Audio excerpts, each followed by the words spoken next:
Welcome, Leo. This is Regina from Pacific Tarot, getting ready to do a reading for you. This is during the dark of the moon, just before the new moon in Cancer. And when I'm doing this reading, but you will be receiving this reading about a week later than that new moon energy. So this is a little bit of your future self speaking to you. This is focusing, as is Cancer, on the way we redefine home, developing a new relationship with our emotions, and releasing those things, those patterns of relationship that we've outgrown, but that have defined us up until this point. So you're experiencing a softening and a re-look at how you build your inner security. So let's start with the soul's journey. Leo gets love. I commit to the practice of seeing the good in all things. And I think it's so beautiful to consider this idea of seeing the glass half full as a practice and expression of love. This is a way that we gift ourselves with the opportunity to create change when we see the what we already have as being at least part way there. We're giving ourselves a fighting chance to complete something that we know is for us, something we know that will help us to feel the joy of the abundance in our lives. And from the Crystal Spirit Oracle, I pulled for you the lepidolite. And this is number 32, which reduces down to a 5, which is the number for the Hierophant. This is about commitment in many ways, commitment to yourself, to your goals, accepting divine intervention.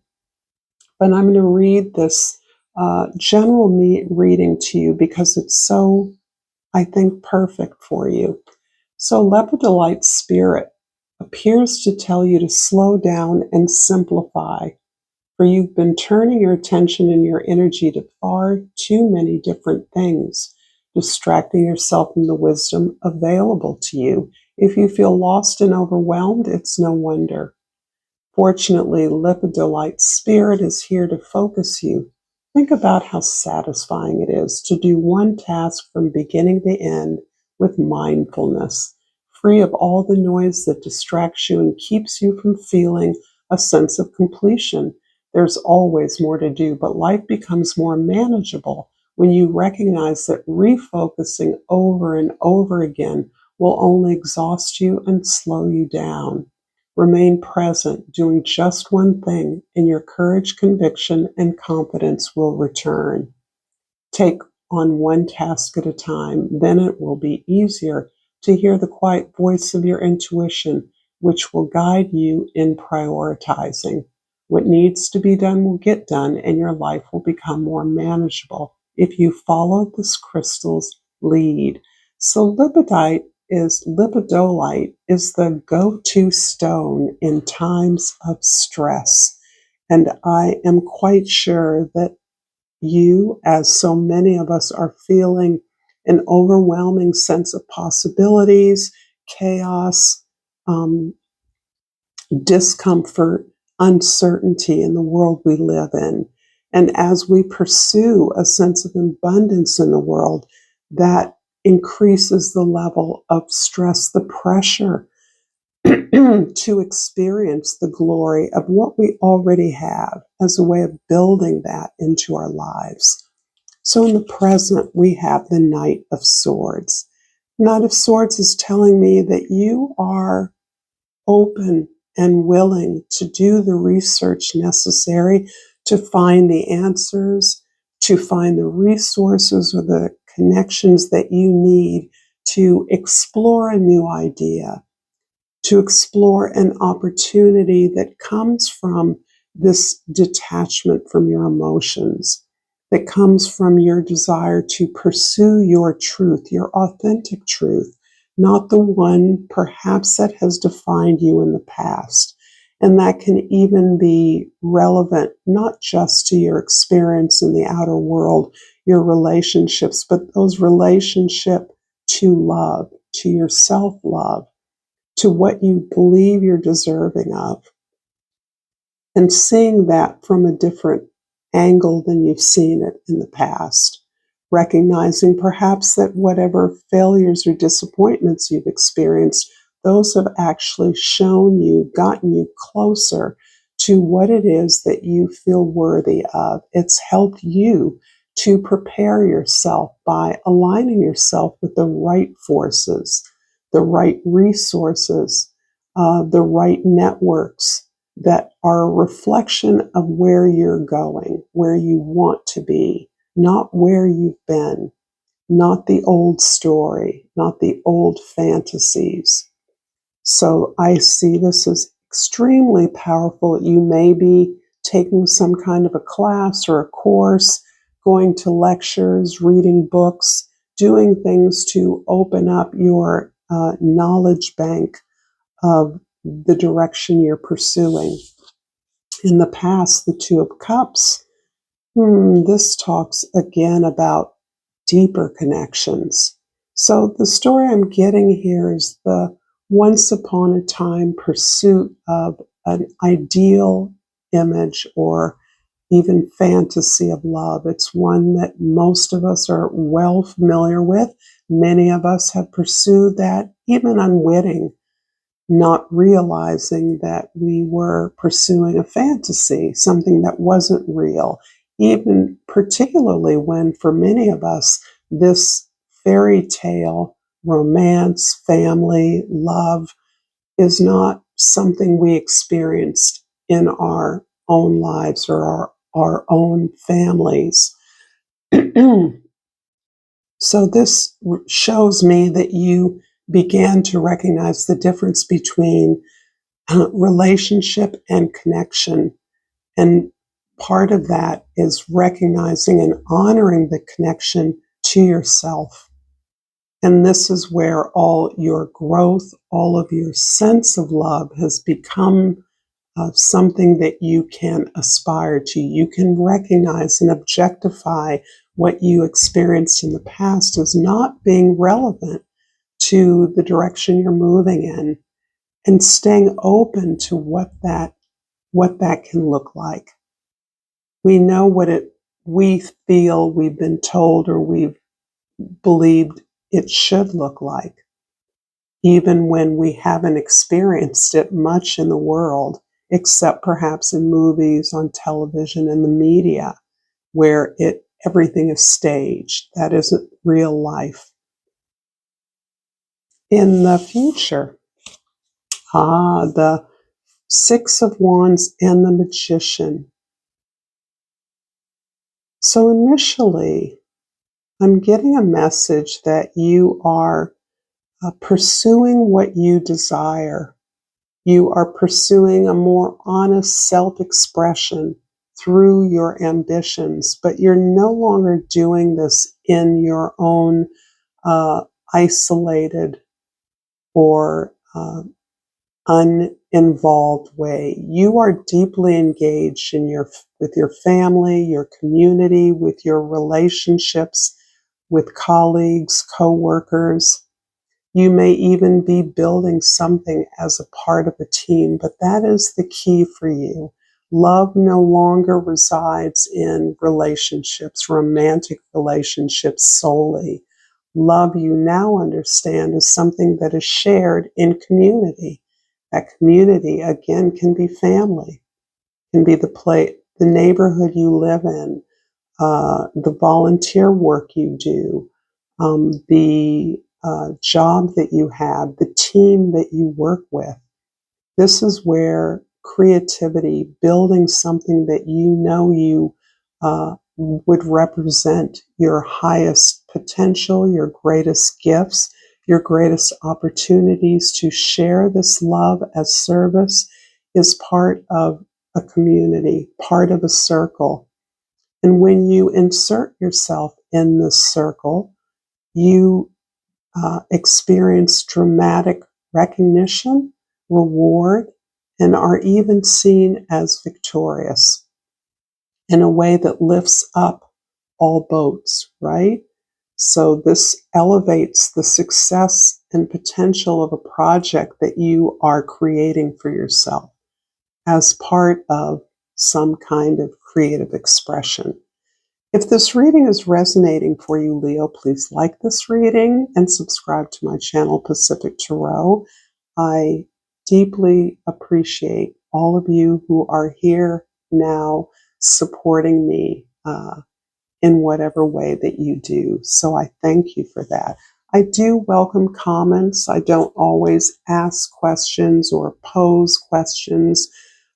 Many of you simply share with me your gratitudes or your genuine feedback, and I only ask for what you feel comfortable sharing. So thank you, because it really helps me. And for the Two of Cups in the past, we have a bunch of cards.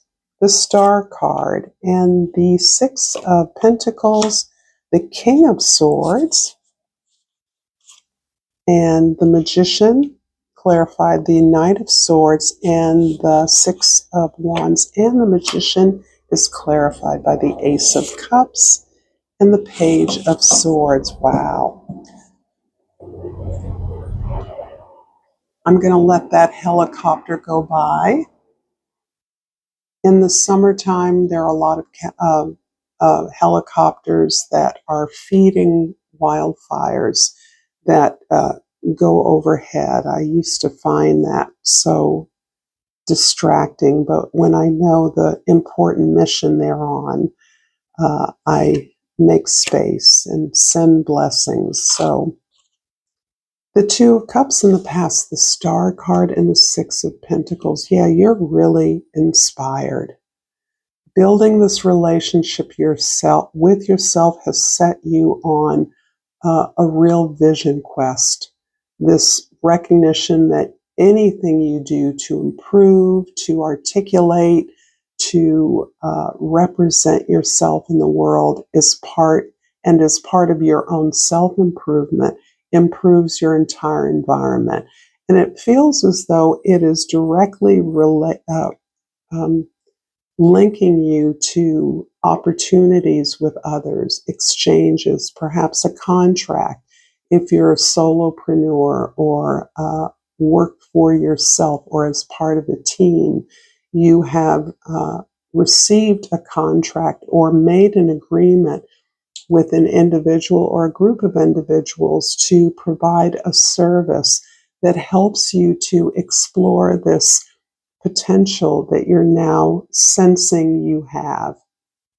And it's interesting because I do feel that this is coming as part of a release of an old idea you had of what success, what equity, what justice, what fairness could mean in your relationships. So that's telling me that in the past, your fantasy or your experience of love was not equitable, was not fair, was not equal. You did not feel twinned or matched with your partner or partners.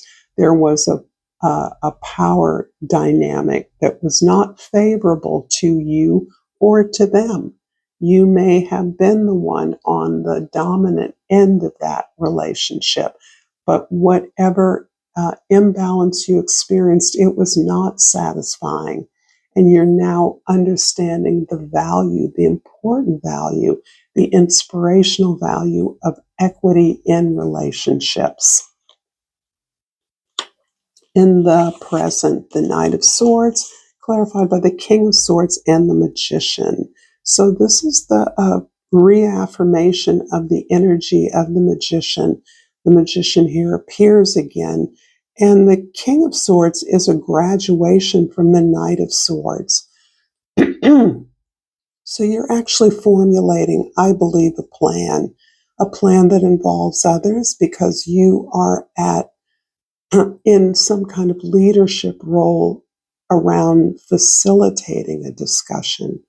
So this discussion can be one that prompts others to open up to new ideas as you are, that looks at what a sincere, authentic pursuit of the truth is and how that can be impacting you.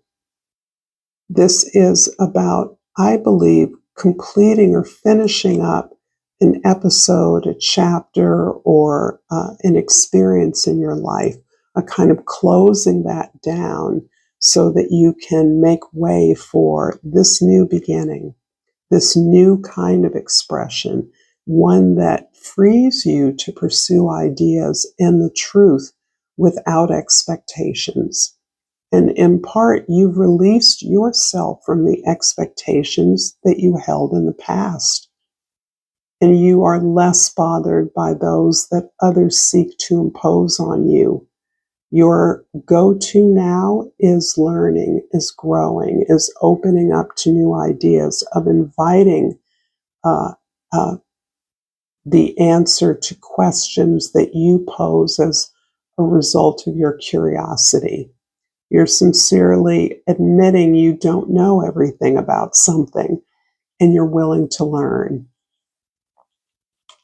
And in the future, the Magician and the Six of Wands is clarified by the Ace of Cups and the Page of Swords. I like this again because it reasserts you have a Page, a Knight, and a King of Swords, that you are open to learning, observing, mimicking those that are doing what you aspire to do. And this goes back to recognizing with your new awareness of capacity, your new attention to your own gifts and the free expression and development of those, that you don't have a clear vision of what your success, what your new expression looks like.